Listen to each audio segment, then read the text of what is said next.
Ya, supone que vamos a continuar con la 2369 porque quedaron unos puntos pendientes de la norma.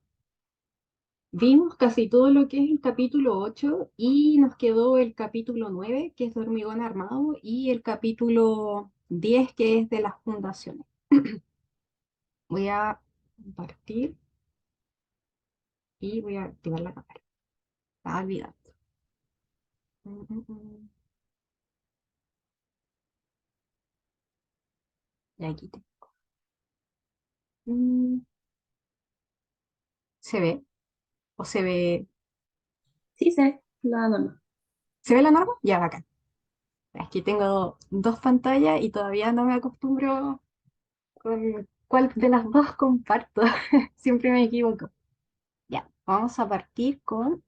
Ah, bueno, aquí destaqué unos puntos importantes del capítulo 8 que fueron utilizados para la tarea 2 para la verificación de las diagonales, que es el 86.3, que dice aquí los elementos sismorresistentes de planos verticales que trabajan en compresión deben tener razones de ancho espesor menores que el valor lambda MD, que son los que están en la tabla 8, y la esbeltez global de estos elementos debe ser menor a esta relación.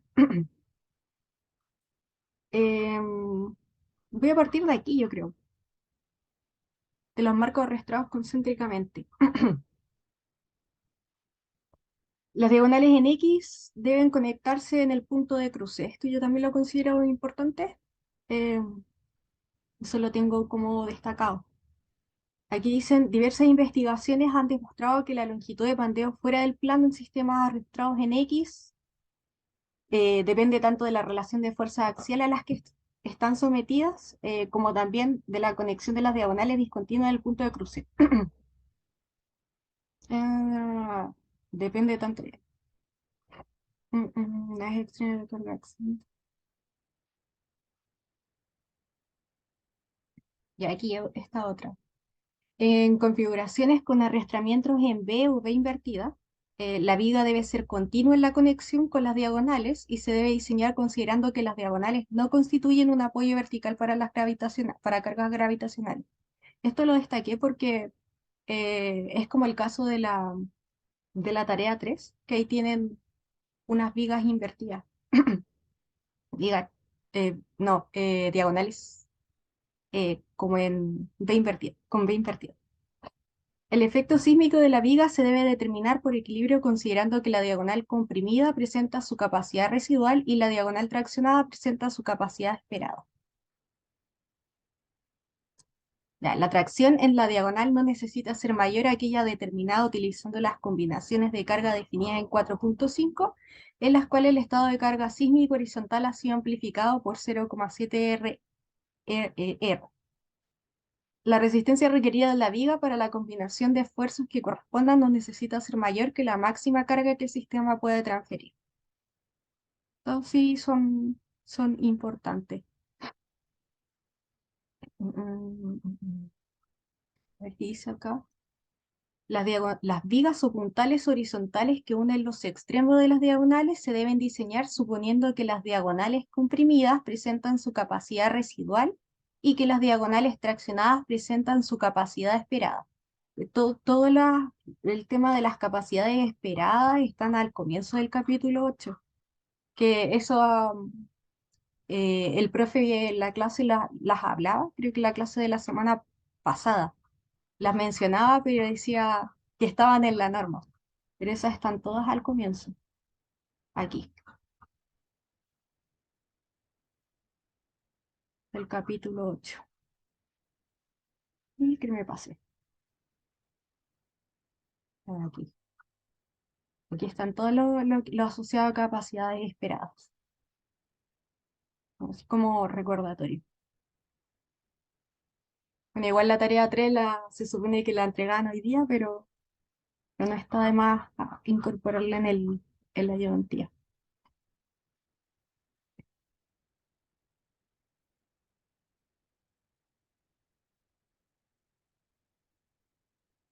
Ya,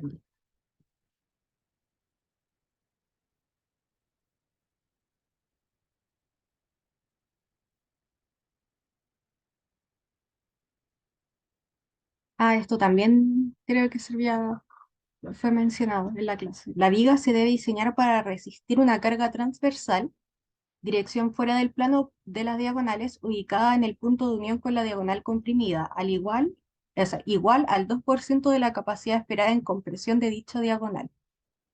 Ujú.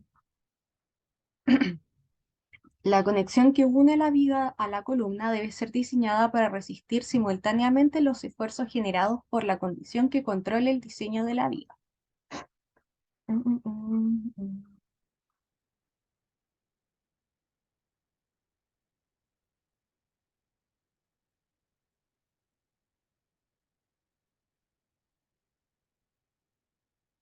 Marco resistente a momento, MRM.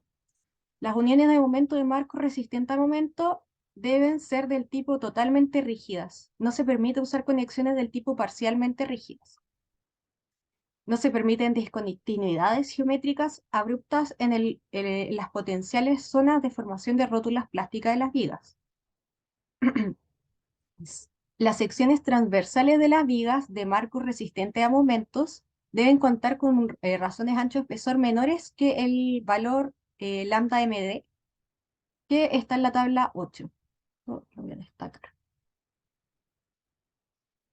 Se pueden exceptuar de esta exigencia aquellos elementos en que la resistencia requerida para todos los esfuerzos sea determinada utilizando las combinaciones de cargas en las cuales el estado de carga sísmica horizontal ha sido amplificado. En estructura de varios niveles, se recomienda que la suma de las capacidades flexurales esperadas, reducidas por carga axial de las columnas que concurren a un nudo, sea mayor o igual a 1,2 veces la suma de las capacidades flexurales esperadas de las vigas conectadas en dicho nudo. Mm, mm, mm.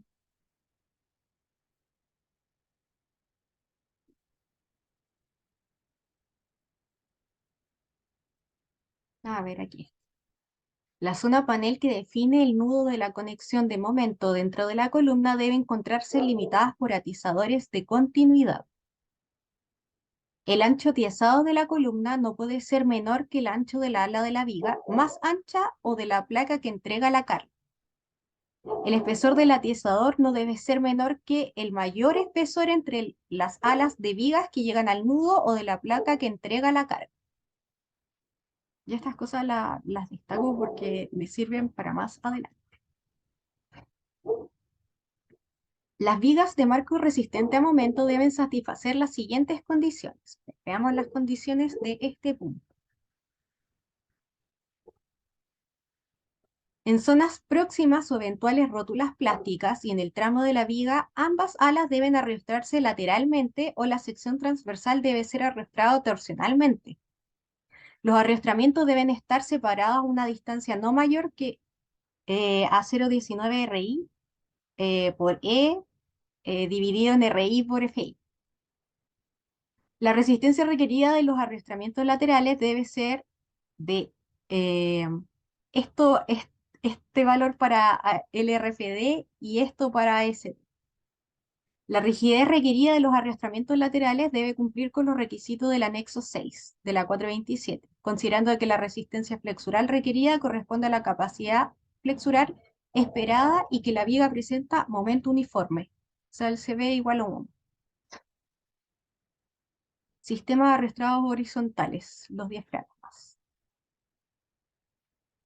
Las siguientes disposiciones son aplicables a edificios e instalaciones industriales provistos de un sistema de arrastramiento de acero, de cubierta o de piso, cuya función es transferir cargas sísmicas y o proveer redundancia estructural para cumplir con las exigencias de la presente norma para estructuras específicas. O sea que este capítulo aplica para la tarea 1, que de ahí teníamos una parrilla de piso del tipo industrial. Y a ver, veamos. Ya, y redundancia estructural, claro. A ver, no se permite sistema de arrastramiento de piso o cubierta con elementos que solo resisten tracción, excepto en los casos de galpones livianos. Las diagonales en cruz se deben conectar en el punto de cruce. Ese también salía más arribita. Dicho punto se puede considerar fijo en la dirección perpendicular al plano de las diagonales o para los efectos de determinar la longitud de ondeo de la diagonal comprimida cuando la otra esté traccionada y una de las diagonales sea continua en el cruce. Ya, este punto también, este punto era importante. Bueno, y que era para verificar la esbeltez global de las diagonales para el caso de la tarea 2, que creo que estaba más arriba, pero yo me refería más bien a este punto. Las conexiones de diagonales y puntales del sistema de arrastramiento de piso o de cubierta se deben diseñar para resistir tanto la capacidad esperada en tracción como la capacidad esperada en compresión del elemento. Bueno, igual no hemos diseñado en momento conexiones, pero todos estos puntos hay que tenerlos en consideración cuando toque hacerlo. Bueno, y esta es la tabla 8 que nosotros igual la habíamos visto hace 2 ayudantías. eh, y tienen que revisarla según las verificaciones de los elementos que tengan que revisar.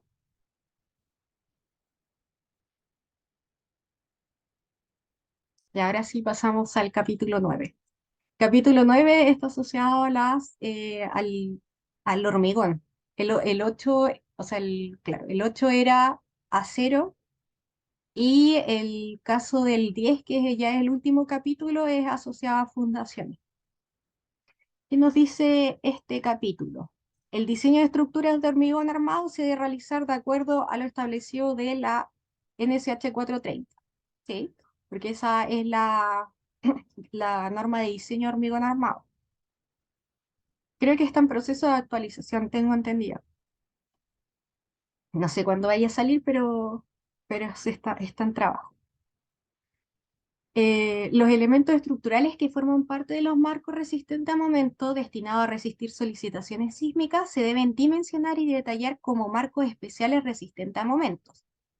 Se permite diseñar los marcos de acuerdo con las disposiciones de marcos intermedios resistentes a momentos de la NSH 430, cuando la resistencia requerida de los elementos sea determinada utilizando las combinaciones de carga definida en 4.5, en las cuales el estado de carga sísmica horizontal ha sido amplificado.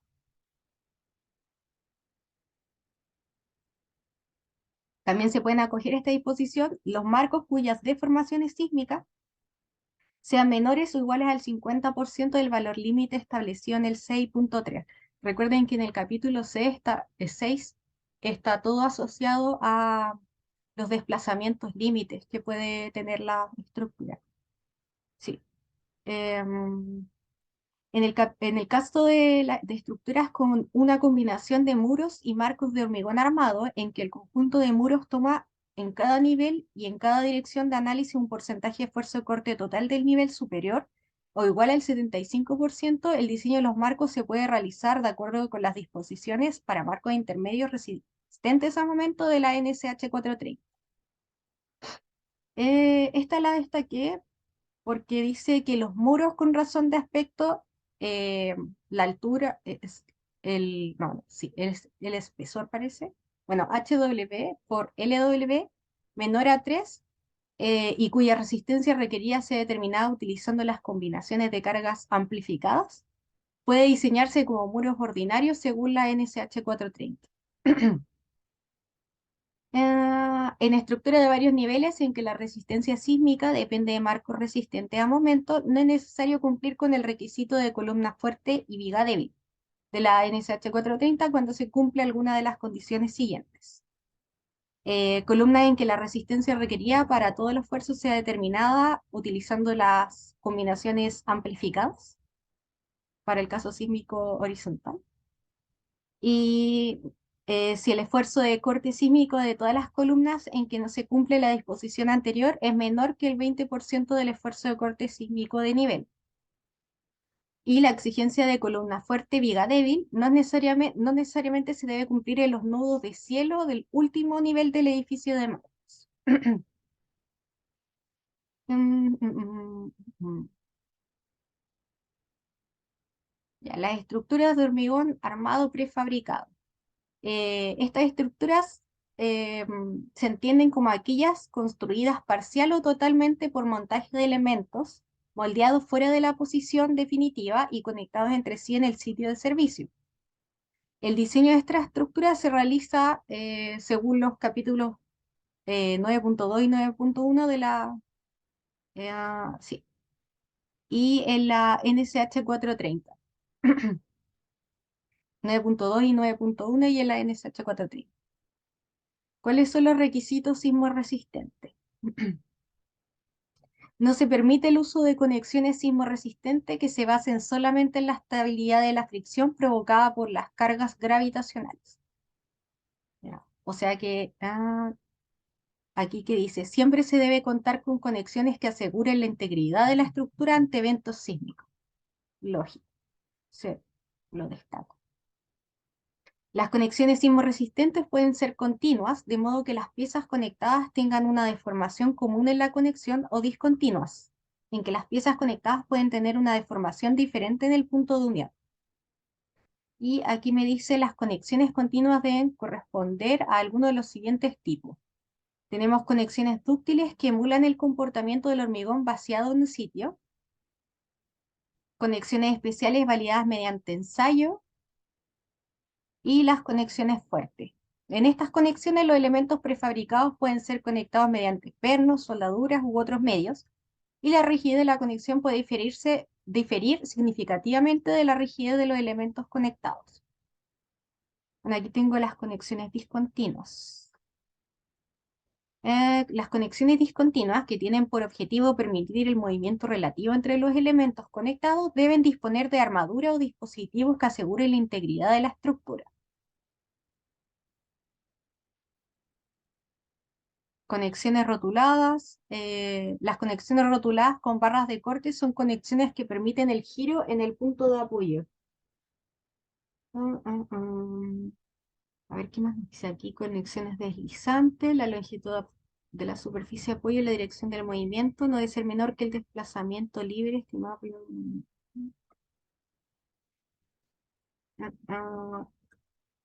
Ya me dice, la resistencia requerida de cualquier unión no necesita ser mayor que aquella determinada utilizando las combinaciones de cargas definidas en 4.5, en las cuales el estado de carga sísmico ha sido amplificado. La resistencia requerida tampoco necesita ser mayor que la máxima carga que el sistema puede transferir a la unión. Ya, a ver, los requisitos de diseño de acuerdo con el sistema estructural prefabricado. Las estructuras que incluyen elementos prefabricados de hormigón se deben diseñar para resistir las acciones sísmicas de acuerdo con los siguientes criterios que sean aplicables. Sistemas que no son parte del sistema sismo resistente. En estos sistemas estructurales, los elementos prefabricados no son parte del sistema sismo resistente y por lo tanto, los elementos prefabricados solo resisten las cargas verticales gravitacionales. Claro, son las que van quedando. Cualquier elemento de peso significativo que se apoye en la estructura principal sin participar en el sistema estructural resistente forma parte como de esta sección. Sistemas deben ser capaces de aceptar la información. Y aquí dice los elementos prefabricados y las conexiones que no pertenecen al sistema sismo resistente deben ser, o sea, deben poder aceptar deformaciones sísmicas y resistir las cargas verticales para tal deformación. O sea, que igual tiene como cierta exigencia, a pesar de no formar parte del sistema sismo resistente. Los elementos prefabricados y las conexiones que no pertenecen al sistema sismo resistente deben cumplir con las disposiciones para elementos que no se designan como parte del sistema de la resistencia ante fuerza sísmica de la NSH 430.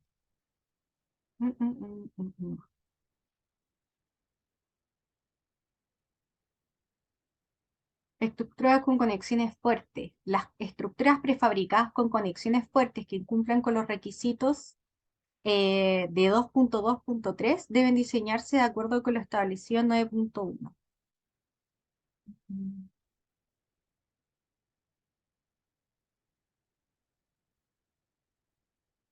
Ya vamos a pasar a esta parte, diafragma. Para considerar como diafragma rígido a una losa formada por elementos prefabricados, debe cumplir con lo establecido en 5.3.3. Adicionalmente, se debe disponer de una sobrelosa que cumpla con las disposiciones de NSH 430. Conexiones prefabricadas, pilar fundación. Aquí tenemos la fundación en caja de empotramiento o cáliz. Aquí hay una imagen de cómo es la fundación en caja de empotramiento cáliz. Ahí está la cajita. Nos dice, el diseño debe cumplir con los requisitos para conexiones fuertes, que estaba más arribita. Dice, las holguras deben rellenarse con hormigón fluido o mortero tipo grout, de retracción controlada con aditivo expansivo y de una calidad mínima. Yo no he visto algo como esto, o sea, o no me ha tocado trabajar con algo así. Por lo general son las clásicas fundaciones cuadradas o rectangulares las que tengo que calcular. No, no he trabajado con elementos prefabricados. Eh, Así que vamos a seguir pasando.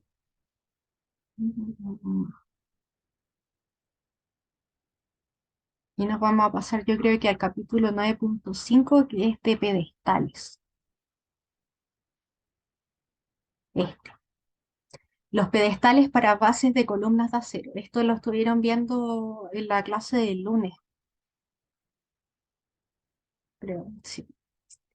Dice aquí, para efectos de estas normas debe entenderse como pedestal al elemento estructural de hormigón armado cuya razón entre su longitud axial, altura, y su lado menor no supera 3, y cuya función principal es transmitir los esfuerzos concentrados que entrega el sistema de anclaje de la columna de acero a nivel de tope de concreto hasta la fundación, zapata, losa, etc.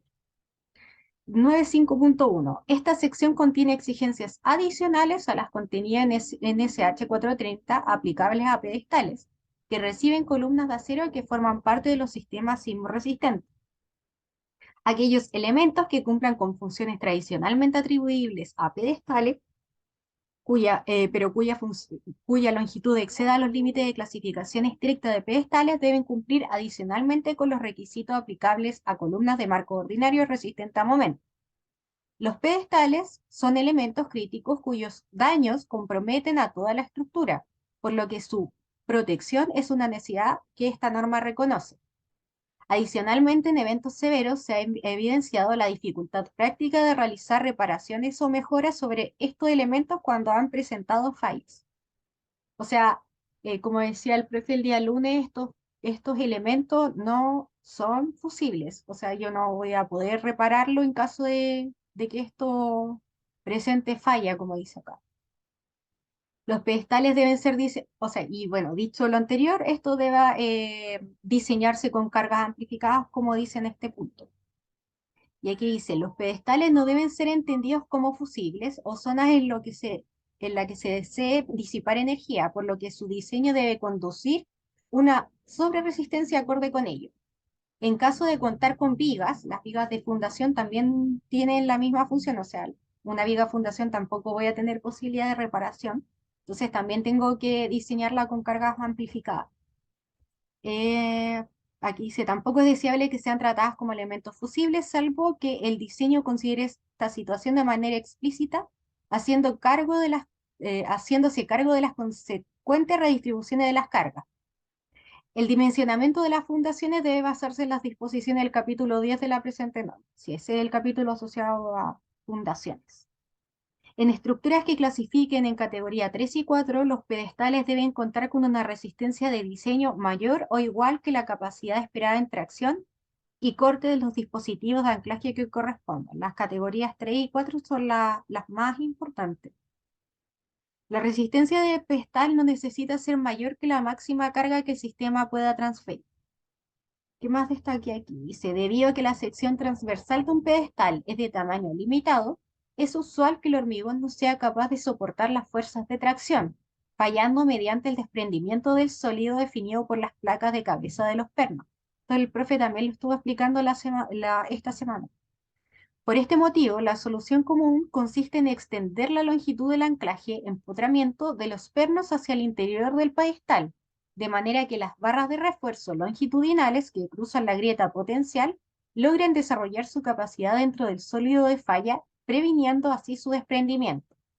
En caso de las llaves de corte, ya que no se desea que la falla se produzca en el hormigón, la solución puede conducir a hacer crecer la sección transversal del pedestal y a concentrar estribos en el sector superior, previniendo de esta manera el desprendimiento del sólido de falla en corte. La zona de protección superior debe tener una profundidad desde el tope de concreto del pedestal mayor o igual a lo siguiente. A ver qué me dice aquí sobre la zona de protección superior. Que corresponde a una zona singular en la cual se producen fuertes concentraciones de cargas traspasadas por los pernos de anclaje, llaves de corte u otros dispositivos. Las disposiciones presentadas buscan contener de buena manera el sólido desprendimiento lateral en corte y otras potenciales fallas asociadas a este fenómeno. A ver, veamos cuáles son las profundidades donde se encuentra esta zona. Y aquí dice que tiene que ser desde el tope de concreto del pedestal mayor o igual a lo siguiente. Lado menor del pedestal o la altura de llave de corte o similar más la proyección vertical de un plano inclinado de 45 bajo la horizontal, trazados desde el pie de la llave de corte hasta la cara del pedestal. El espaciamiento máximo de los estribos en toda la altura del pedestal debe ser menor o igual a 4 veces, o sea, 0,4 veces la longitud del lado menor del pedestal. El espaciamiento máximo de los estribos en la zona de protección superior debe ser menor o igual a 0,2 veces la longitud del lado menor del pedestal.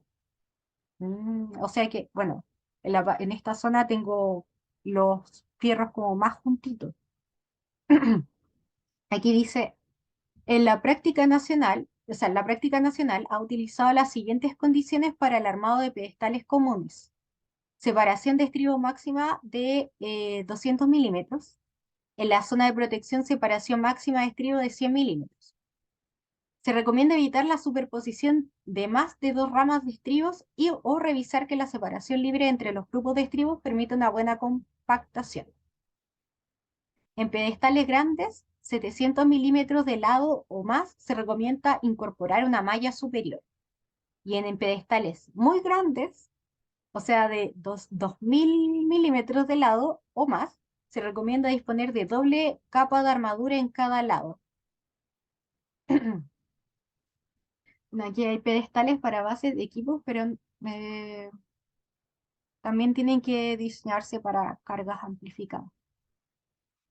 Dicen equipos que clasifiquen en categorías 3 y 4, los pedestales deben ser diseñados para resistir las solicitaciones obtenidas de las combinaciones de carga definidas en 4.5, en las que el estado de carga sísmico horizontal ha sido evaluado utilizando R1.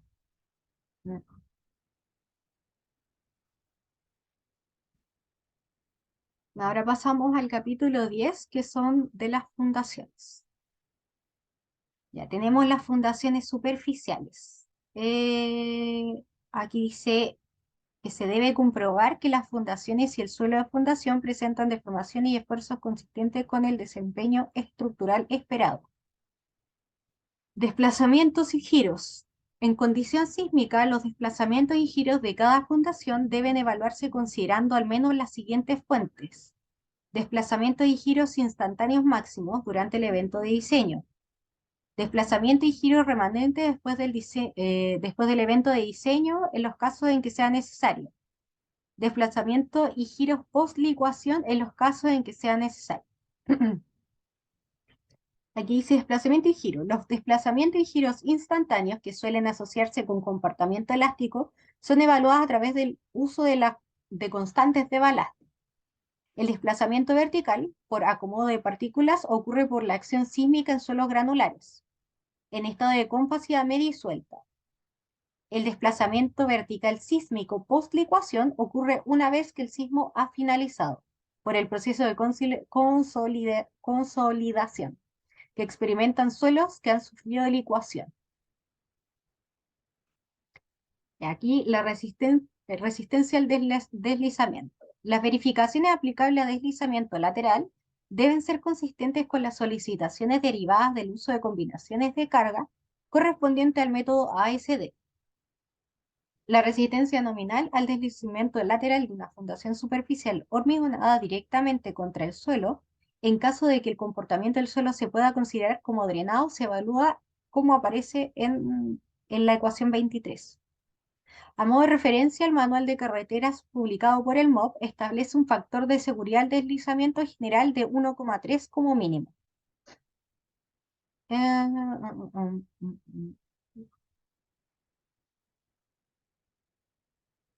Si el comportamiento del suelo se considera como no drenado, esta resistencia última se evalúa con la ecuación 24. Bueno, el FR es la resistencia nominal al deslizamiento, el N' es el resultante normal efectiva en ASD, esa que está acá. Es más clásica. Ah, no, no la había visto. Ángulo interno efectivo del roce, del ángulo de roce. Esto te lo entrega la mecánica del suelo. El C' es la cohesión efectiva del suelo. El AC el área en compresión. Y el EPM es la resistencia pasiva movilizada. En la ecuación 23 no se debe considerar el efecto de la cohesión salvo que el suelo presente cementación.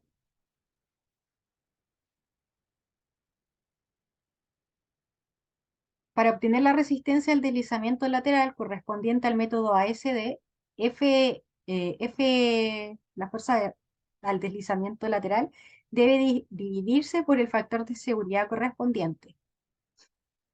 El factor de seguridad sísmico al deslizamiento debe ser evaluado en cada proyecto de acuerdo con sus condiciones específicas de operación.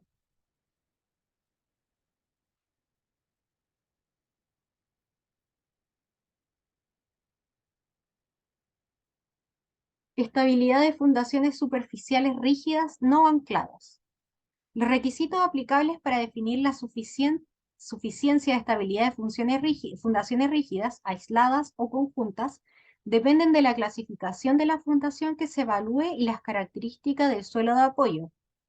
Los requisitos que se definen en esta sección son consistentes con las solicitaciones derivadas del uso de las combinaciones de carga correspondientes al método ASD u otra condición equivalente.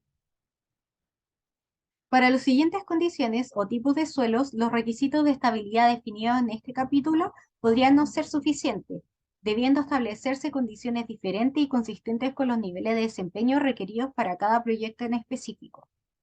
Suelos licuables, suelos afectos a desinficación de productos de sismos, estratos expansivos, suelos cuyo comportamiento difiere de los modelos aproximados comúnmente usados. Una fundación superficial puede considerarse rígida si esta ecuación es menor a 1, donde donde I corresponde a E al cubo partido en 12 y representa el momento de inercia por unidad de longitud de la fundación, donde es la altura o espesor de la fundación. Em, el E es el módulo de formación del material. El KB es la rigidez vertical sísmica del suelo para efecto de este cálculo. Y L es la longitud de cálculo, definida en la tabla punto 9 que aparece al final del capítulo. Para una fundación que no resulta ser rígida, de acuerdo al criterio anterior, el análisis estructural de la losa requiere la utilización de medios numéricos, incorporando, por ejemplo, una cama de resorte. Claro. De existir resortes traccionados, estos deben ser anulados. Para el caso de una fundación rígida, es posible asumir una distribución de tensiones de contacto de forma plana. A continuación se indican 3 clasificaciones para fundaciones rígidas y los requisitos de estabilidad asociados a cada caso. Fundaciones estándar menores, estas son como malas clásicas. Deben clasificarse en esta categoría aquellas fundaciones que no se han incluido explícitamente como parte del modelo de la superestructura y cuyo efecto se presenta para propósito de diseño como un apoyo idealizado de las bases de columna o equipo. Requisito de estabilidad a cumplir. Para las combinaciones de cargas definidas en 4.5, debe encontrarse apoyada por lo menos el 80% del área baja de la fundación. Las tensiones de contacto máximas contra el suelo deben ser menores que las tensiones admisibles considerando el factor de seguridad correspondiente a esta condición de carga.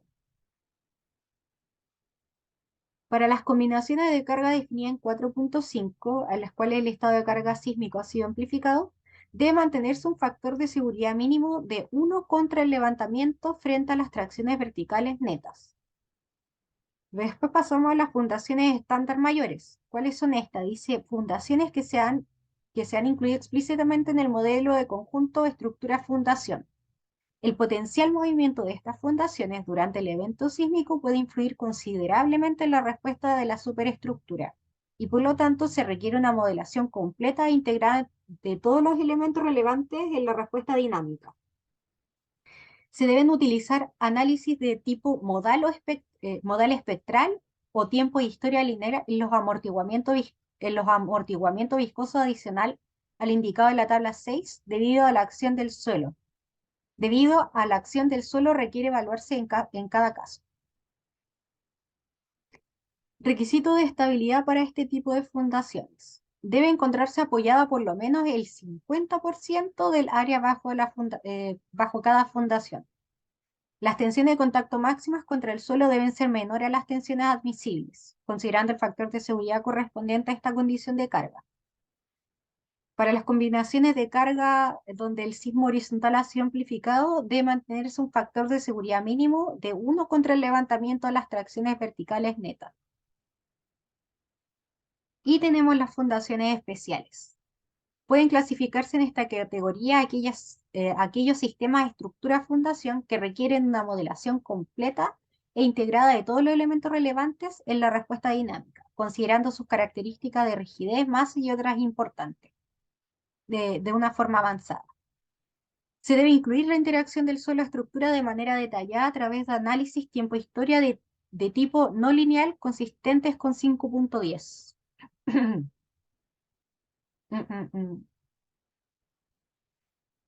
Ya, las fundaciones flexibles, o sea, en el capítulo anterior era todo lo asociado a fundaciones rígidas. En este caso dice aquellas fundaciones que no clasifiquen como rígidas de acuerdo a 10.1.4 deben ser tratadas como flexibles. O sea que las que no cumplan con la ecuación que vimos más arriba, tenía que ser menor a 1.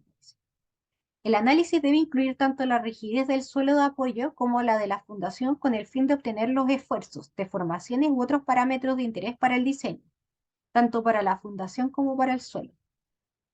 Deben realizarse los controles de asentamiento y deformaciones que correspondan, así como también de tensiones de contacto. No obstante, las fundaciones flexibles no requieren cumplir con un nivel mínimo de área apoyada. En su reemplazo debe verificarse si el nivel y distribución de los levantamientos puede ser tolerado por la superestructura, cumpliendo con el objetivo de desempeño específicamente definidos para el proyecto. Estabilidad de fundaciones ancladas. Las fundaciones ancladas tanto a roca como a suelos no requieren garantizar un porcentaje mínimo de área de contacto. No se desea la potencial falla de los anclajes de fundaciones, ya sea por extracción o deslizamiento, debido a que se considera que la reparación o reemplazo de este tipo de elementos conlleva fuertes inconvenientes constructivos y de tensiones productivas prolongadas.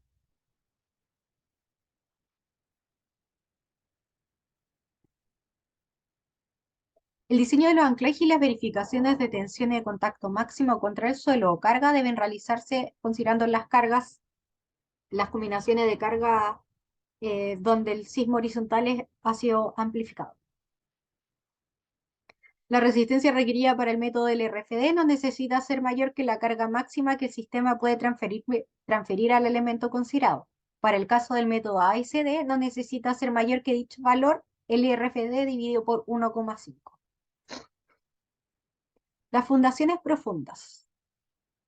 ¿Cuáles son? Fundaciones profundas como pilotes, micropilotes y otros sistemas comúnmente se utilizan cuando las fundaciones superficiales no resultan factibles debido a insuficiente capacidad de soporte y o exceso de asentamiento. Mm, mm, mm. Aquí dice, son apropiadas cuando existe riesgo de inundación y erosión. cuando la existencia de napas de agua en el suelo permeable hace prácticamente inviable la excavación requerida para la construcción de una fundación. Aquí se entiende que por fundación profunda desde un punto de vista geotécnico, aquellas en que la razón entre la profundidad de enterramiento y ancho de la fundación es mayor a 5. Para efectos de interacción horizontal sísmica, los pilotes se consideran aislados si el espaciamiento entre ejes de pilotes adyacentes es superior a 6 veces su diámetro. En pilotes hincados, el espaciamiento mínimo debe ser el máximo entre 2,5 veces el diámetro del pilote o 7,50. Y para el caso de pilotes preexcavados, el espaciamiento mínimo entre ejes de pilotes debe ser 3 veces el diámetro del pilote.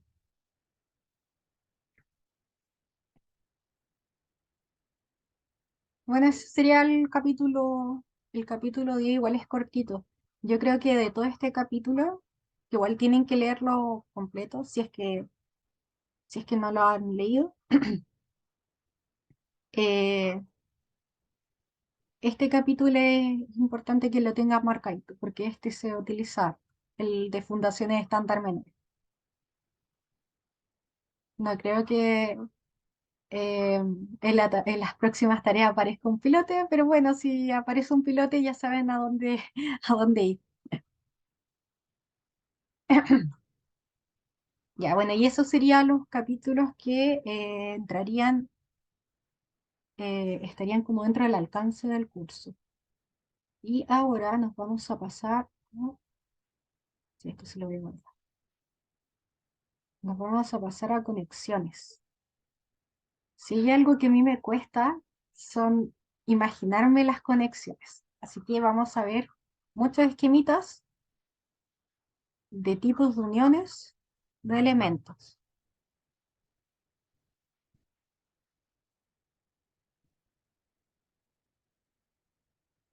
Pero antes les voy a mostrar una cosita. Mm,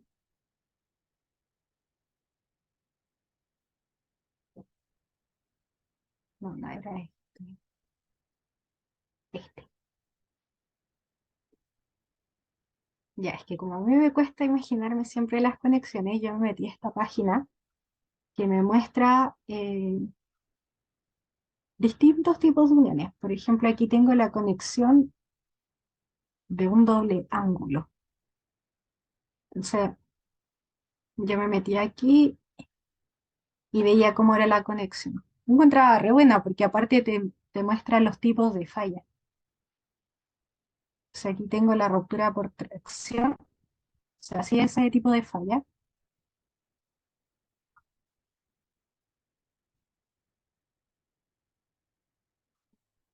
Es bacán esa página. Sí, es muy, muy bacán. Pues lo malo es que tiene muy poquitos ejemplos, pero igual son bacanes como para darte cuenta cómo fallan los elementos, porque por lo menos a mí me cuesta verlo, me cuesta imaginarme cómo va a ser el tipo de unión, que igual es súper importante, y me cuesta a veces ver en las fallas. Así que esto lo encuentro demasiado bacán. A ver, ¿cuál otro tiene?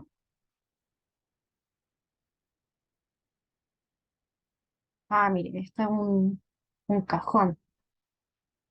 Está destajado y aquí está soldado. Sé cuáles son los tipos de falla. La falla de tracción. Yo imagino que esto igual lo deben haber visto en aceros básicos. Seguramente el profe les mostró esta página.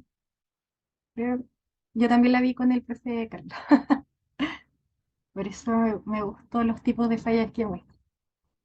Bueno, igual les voy a dejar el link como por los que no la han visto para que lo vayan revisando. Vean los distintos casos. Así que ahí está. Ya voy a ver el último.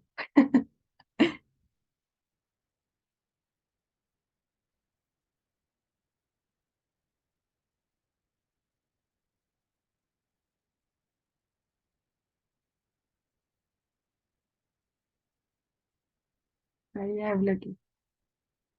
Estos son los bloques de corto.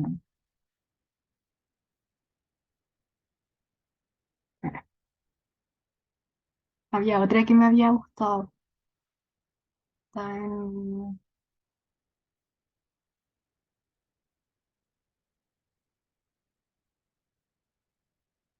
No, esta no.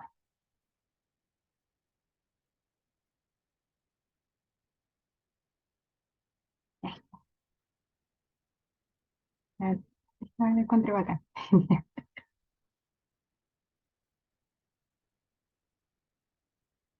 Ya, mucho. Ya les mostré el link, así que ustedes lo van revisando. Vamos a lo que nos convoca. Vamos a ir viendo estos tipos de conexiones.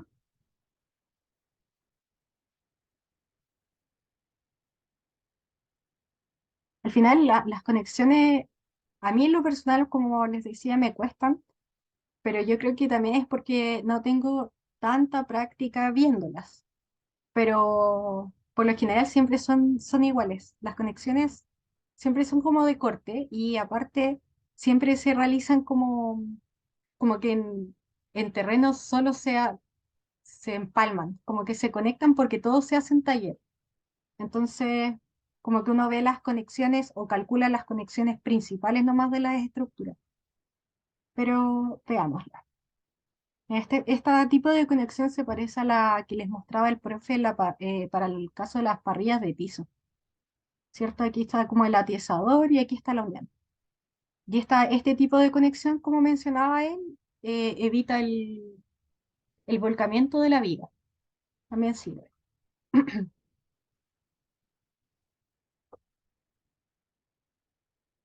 Ya, este tipo de conexión yo lo encuentro media rarita. Está normal, esta es común.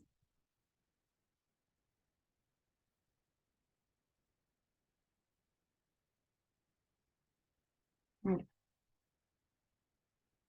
son puras conexiones de corte. Las conexiones que son conexiones de momento no solamente conectan el alma, sino también están conectadas las alas. ¿Sí? Vamos viendo, esto es una conexión con un tubo, una conexión a un tubo. Mm.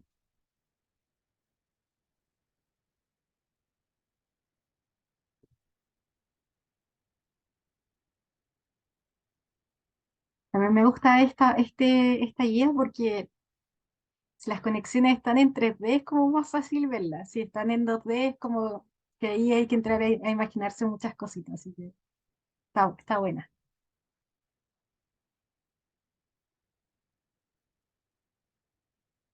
Mm. Ah, mira, aquí hay una conexión de momento. Tengo las conexiones de alma y de ala.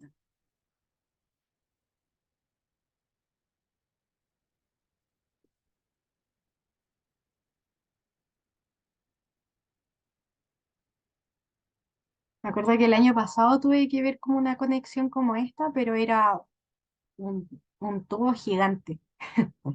Y estaba soldado aquí y tenía unas placas también. Y se conectaba como por acá arriba. Estaba soldado. ¿Dónde se ocupa eso?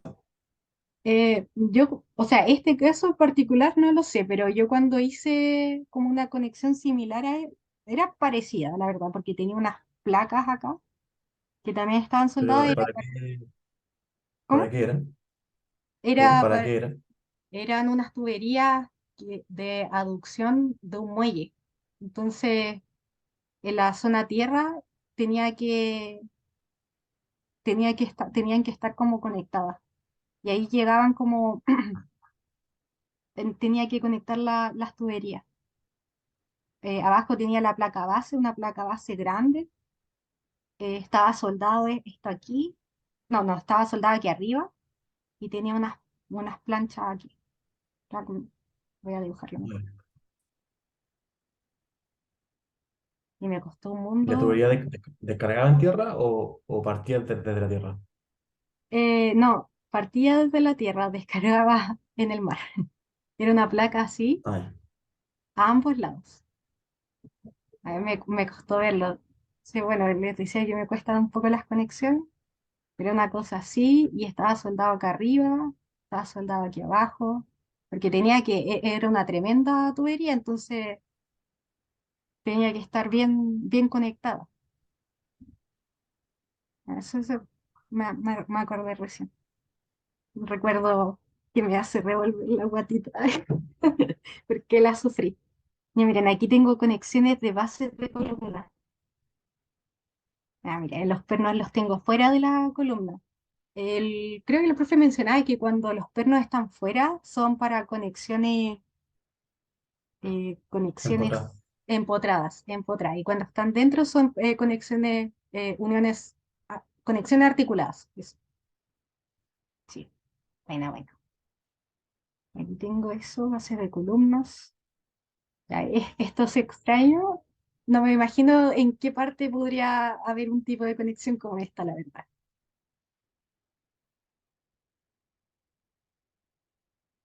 Mm, Bueno, estos son varios esquemitas. Les voy a mandar esta página. A ver, no sé si la pueden descargar. A ver.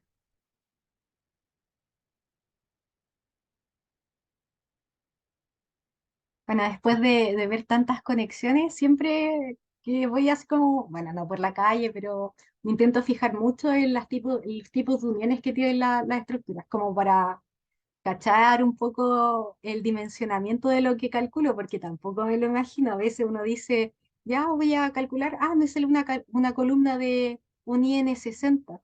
Ya listo. Uno se imagina la línea, no sé, una cosa chica, pero la realidad es que un elemento así es gigante, un IN60, son elementos demasiado grandes. Pero bueno, eso es lo que voy haciendo cuando voy por las calles. No, mentira, pero a veces. Vamos a ver, ¿cómo comparto? ¿Puedo enviar un documento? A ver,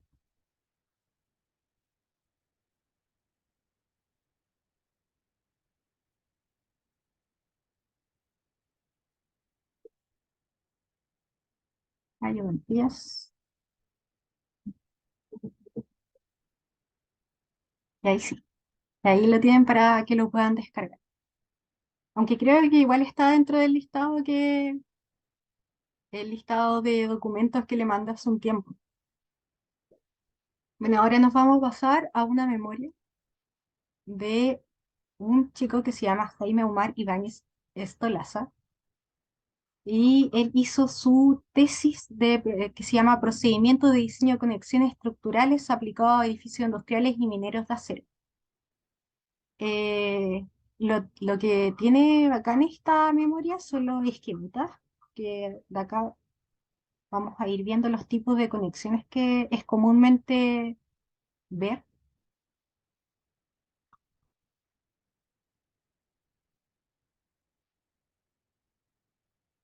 Conexión rotulada. Bueno, esta es la clásica que les mostraba el profe en clase. Conexión rotulada, viga principal. Conexión de momento. Aquí hay una conexión de momento, es un empalme. Por lo general, uno siempre las conexiones son con empalmes, porque este tipo de uniones como que las hace en taller, entonces tú en terreno solamente las conectas. Y listo. Tiene conectadas aquí las alas, el alma y aquí abajito. Aquí un apoyo rotulado de columnas. Apoyo rotulado fundación. Y ahí está la llave de corte. El grout de nivelación, la placa base y la columna.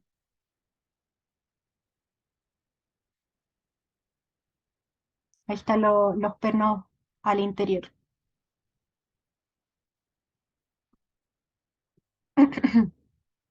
Apoyo empotrado de la columna. Aquí los pernos están afuera. Ahí, ahí. Y la llave de corte.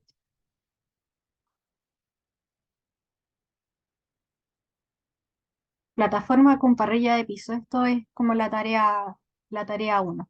No, tarea dos. Plataforma con loso de hormigón armado. Transmisión de carga horizontal.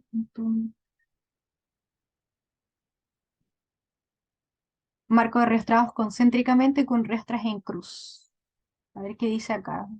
El más utilizado en la práctica industrial minera. Se utiliza en ejes longitudinales de edificios y galpones, en ejes de plataformas de operación y mantenimiento, en cepas y torres para soporte de correas transportadoras, en torres de proceso, en estructuras de soporte de equipos, etc. Esto es verdad. Aquí tengo esqueleto sismorresistente, elementos estáticos.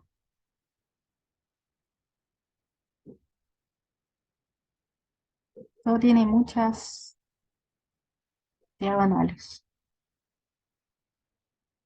Aquí está fuerza de la zona panel.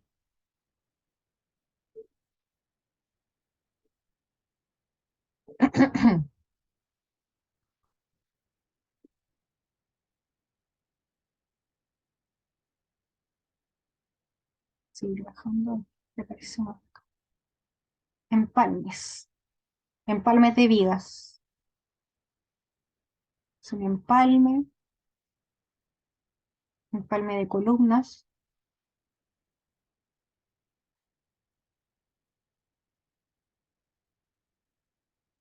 empalmes en enrejados. Nudo representativo de marco arrastrado tipo 1. Aquí tengo un L, diagonales sísmicas, que van unidas a, a una columna. HN. Ah, este es el caso. Miren, esas diagonales son L8, son las que comúnmente se utilizan. De ahí parte las L8, después si no les cumple se pasan a los XL, y si no les cumple los XL se pasan a los tubos, y de ahí de los tubos a los HN, sí. Ese es como el paso a paso.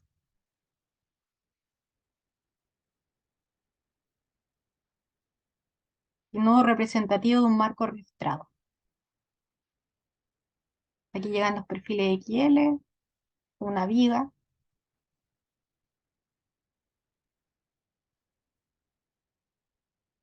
y aquí está el marco.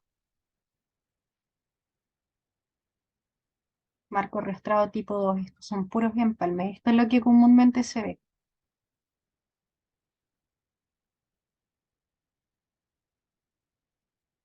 No alternativa marco registrado tipo 3. Empalme, aquí está la silla, bueno, la placa de la silla, el atiesador, estos son los pernos de anclaje, el grout, la placa base.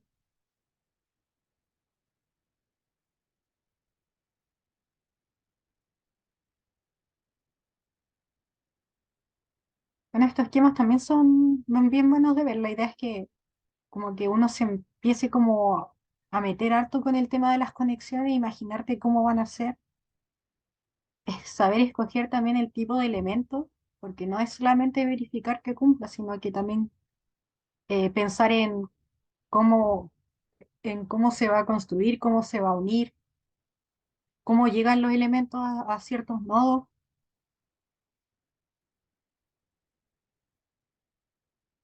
Un marco rígido.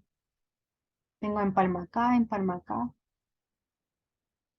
Estos son perfiles, un IN80 y un HN35. Mm,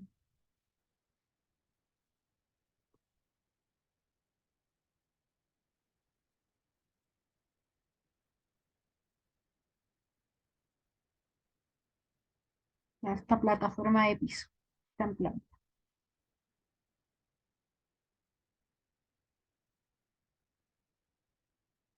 Conexión de corte viga a viga. Con flip ángulo. Ah, con esto.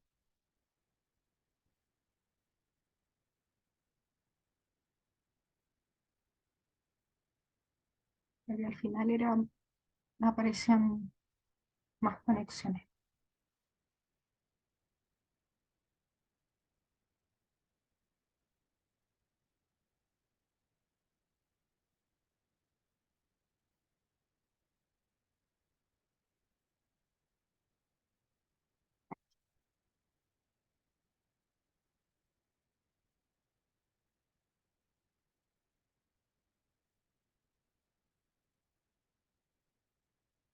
Aquí. Detalles estándares de conexión.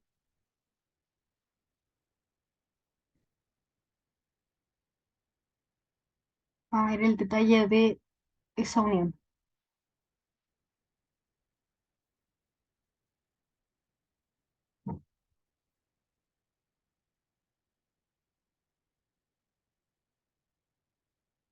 Esta es la zona de unión de las diagonales.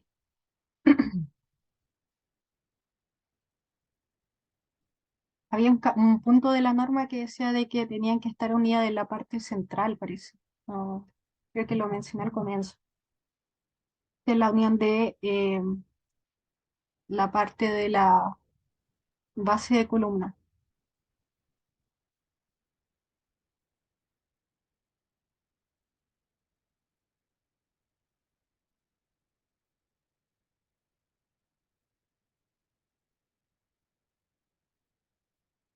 Es lo mismo, son perfiles XL, llegando a la base. La llave de corte. Aquí están soldados. De la soldadura.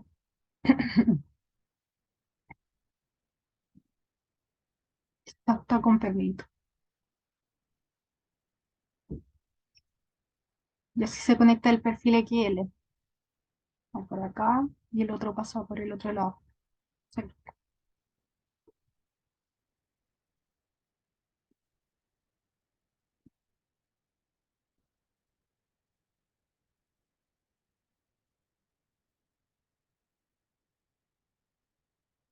Aquí hay empañe. Llave de corte. Marcos arrastrados. Ahí está de las diagonales. Bien potente la diagonal de este marco. Con diagonales HN.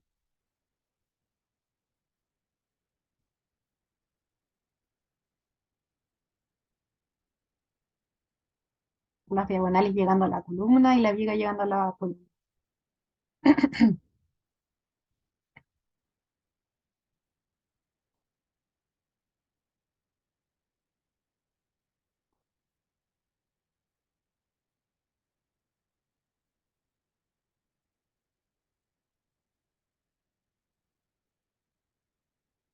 Marco arrastrado, marco arrastrado. ¿Y esto qué son?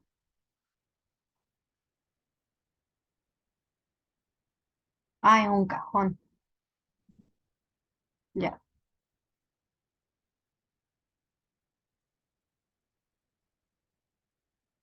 Ah, y le ponen un refuerzo al cajón. Ahora el cajón lo destajan y conectan esa placa. Como lo vimos en la página eh, de los modelos 3D. Mira que parece el mortero de nivelación de 25. Como decía el profe, por lo general son de 25 o 50 milímetros. Espérate, Cata, una pregunta. ¿Sí? Ese cajón, ¿cómo o sea, ya lo refuerzan? Pero eso se solda ahí. Sí, yo me imagino que sí. Sí, sí, ¿Y porque en qué no sentido lo refuerzan? O sea, refuerzo el cajón. No, ujú. no lo sé la verdad, y dice que una placa de refuerzo. Muy Está soldado aquí, pero no sé qué función tendrá ese reforzamiento, o sea, por qué lo habrán colocado ahí. Yo hubiese puesto una conexión así, un cajón destajado bien. y sin esto. Cacha. De hecho, probablemente no hubiese puesto un cajón, hubiese puesto un perfil más conocido, pero tendrá su función este reforzamiento. No sé cuál Ya, es específico, pero es una conexión que es posible ver. A ver, aquí está la sección A, el cajón.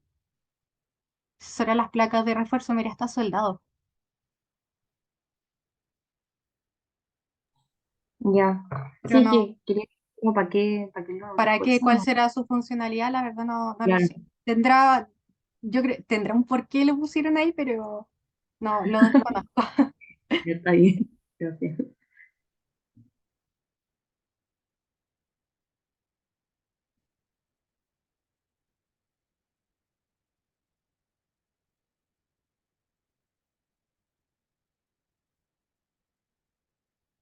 Porque, qué extraño.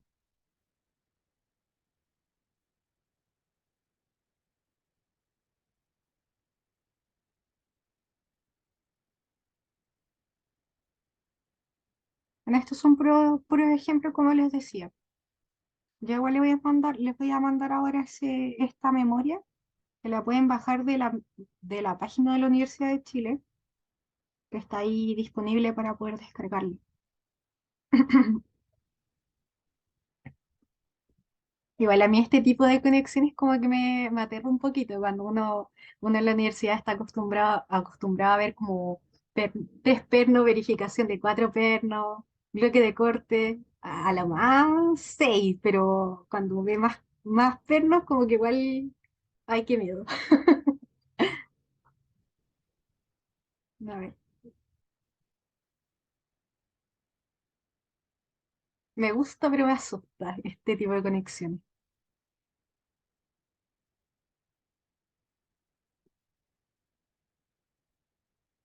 Ah, esta debe ser la parte de arriba del marco, la cumbrera. Ah, claro, el detalle 31 ahí. Rara la conexión, bien rara.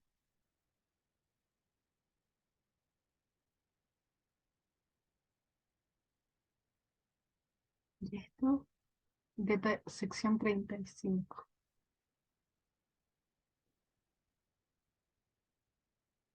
Bueno, les voy a dejar esta memoria, chicos, para que la puedan revisar.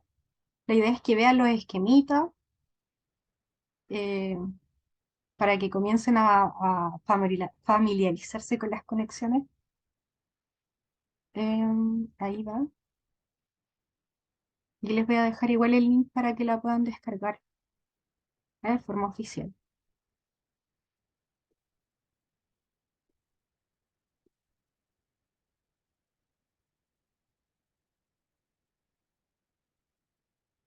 Vamos a ver, vamos a ver.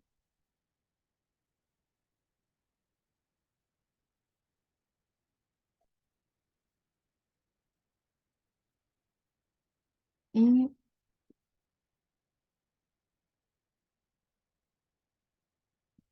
ah,